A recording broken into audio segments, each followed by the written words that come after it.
liderança situacional, do Paul Hersey e Kenneth Blanchard, na teoria da liderança situacional. Então, partiram inicialmente da seguinte questão: onde o líder coloca a ênfase? Ele coloca ênfase na tarefa ou coloca ênfase nos relacionamentos? Então, esse é o primeiro ponto, né? O estudo da liderança já levou em conta essa separação aí. Então, há líderes que colocam mais ênfase na tarefa e há líderes que colocam mais ênfase nos relacionamentos. Essa nomenclatura do Paul Hersey e Kenneth Blanchard, ela aparece com outros nomes em outros estudos de universidades ou de autores independentes. Então, por exemplo, estudos da Universidade de Michigan, em vez de falar orientação para tarefa ou orientação para relacionamentos, ela fala em orientação para a produção ou para o empregado, tá certo? Ou outros autores falam, em vez de falar orientação para tarefa, falam líder diretivo, né? E em vez de falar orientação por relacionamentos, é líder participativo. Então, diretivo ou participativo, a pessoa é mais diretiva ou é mais participativa.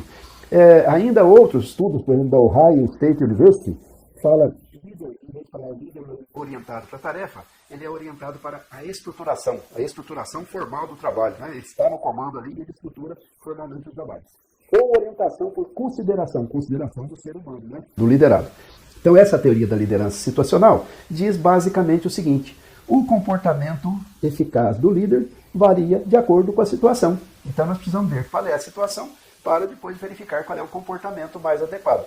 Então, esta situação, vamos ver os componentes da situação, né? Como é que o líder ideal se comportaria. Então, primeiro, situação.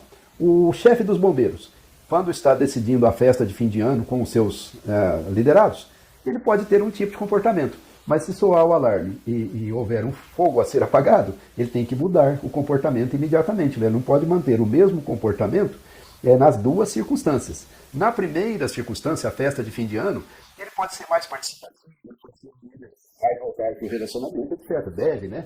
E se soar o alarme, ele tiver que lidar com fogo, ele tem que ser 100% diretivo ou 100% voltado para a tarefa. Então, depende da situação. Na empresa, se há uma crise, a empresa está numa emergência, a empresa está à beira da falência. Tudo que a gente precisa é de alguém diretivo, né? Forte, autocrático talvez, tá certo? Que chegue ali e tome decisões duras, se necessários, e que confronte as pessoas e que leve a coisa para frente e que resolva o problema. Então, se é esta a situação da empresa, este líder provavelmente será o melhor, tá certo? Então, a orientação para a tarefa. A liderança depende da situação, né? Mas depende também da tarefa a ser feita. Vamos imaginar uma tarefa de desarmar uma bomba. Não dá para ser democrático, participativo, voltado para o relacionamento humano numa hora de desarmar a bomba, né? Já pensou o chefe de quem está desarmando a bomba? E aí, cara, como é que vai? E a família, tá tudo bem? E lá em casa, a sua mãe, tá tudo bem? Ela já se curou daquele resfriado? Ah, que bacana.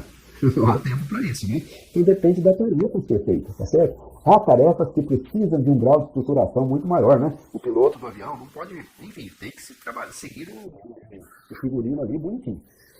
Se depende, por fim, do liderado. Qual é o grau de maturidade emocional do liderado, né? E qual é o grau de maturidade profissional do liderado? Maturidade emocional diz respeito à motivação e à responsabilidade dele. E maturidade profissional diz respeito ao domínio da tarefa, tá certo? E aí, então, nós vamos chegar aqui ao que se chamou ao contínuo da liderança, ou à curva da liderança situacional, né? Vamos ver, então, como é que isso funciona. Então, a teoria da liderança situacional considera o enfoque do líder na tarefa ou nos relacionamentos. Então, tarefa T, né, que colocamos aí. O relacionamento RH, que colocamos aí. Então, veja, no quadrante 1, nessa sequência, o líder é mais voltado para a tarefa, tá certo? Ou seja, ele é mais de estruturação, ele é mais de direção e menos de participação, e menos de relacionamento, tá certo? Então, é o líder do tipo 1. Aí, evoluindo com a deste, nós temos o líder do tipo 2, que ele dá um enfoque igual na tarefa ou nos relacionamentos. Então, o enfoque na tarefa é grande, né? O líder procura orientar significativamente sobre a tarefa, mas ele se preocupa igualmente, na mesma proporção, com os relacionamentos humanos. Então, ele dá ênfase para o humano. Aí, o líder do tipo 3. O líder do tipo 3, ele dá menos ênfase na tarefa e dá mais ênfase no relacionamento, tá certo? E por fim, o líder do tipo 4, que nem enfatiza a tarefa, nem enfatiza os relacionamentos. Então, se diz o seguinte, qual é o quadrante mais adequado? Depende da situação.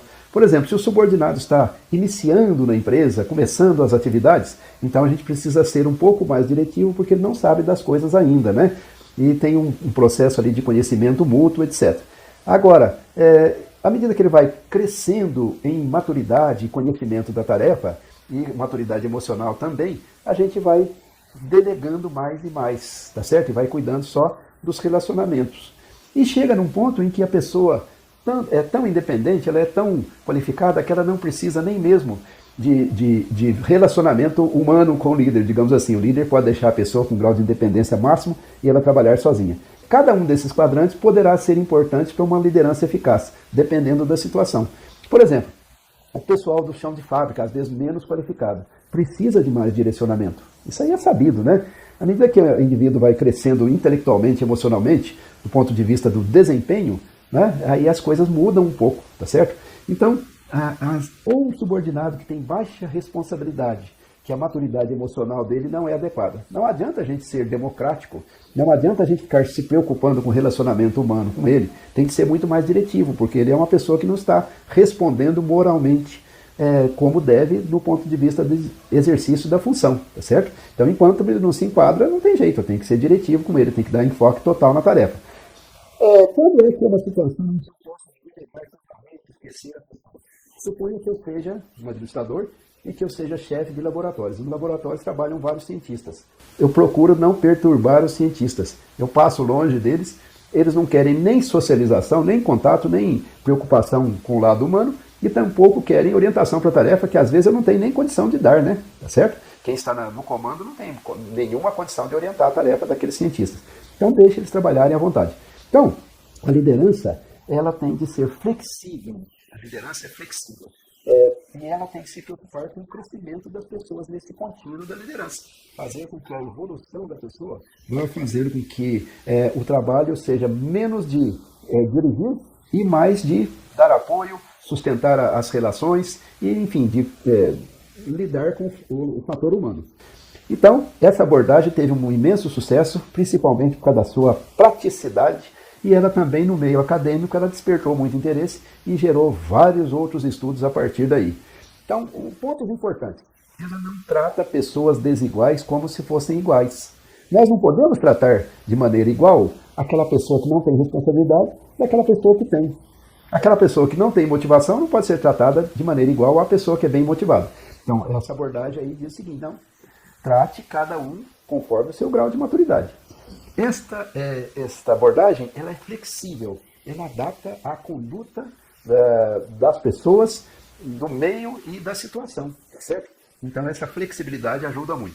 Ela dá o enfoque devido em relacionamento, ela faz com que as pessoas não se esqueçam da importância do relacionamento, dos relacionamentos no ambiente de trabalho, e ela também dá um enfoque suficiente à tarefa a ser feita, para as pessoas que estão na liderança não se esquecerem que tem uma tarefa a ser feita e tem um conjunto de relacionamentos que viabiliza a realização dessas tarefas e viabiliza a produtividade, a eficiência da empresa, a competitividade da empresa, baseada no quê? Nas pessoas que estão lá dentro.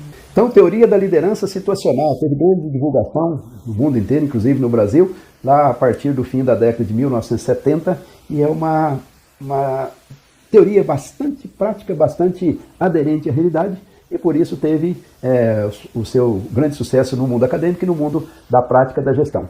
No próximo vídeo vamos ver mais um enfoque relevante do mundo da liderança, que é a liderança transformadora, tá certo? Vamos a ela então.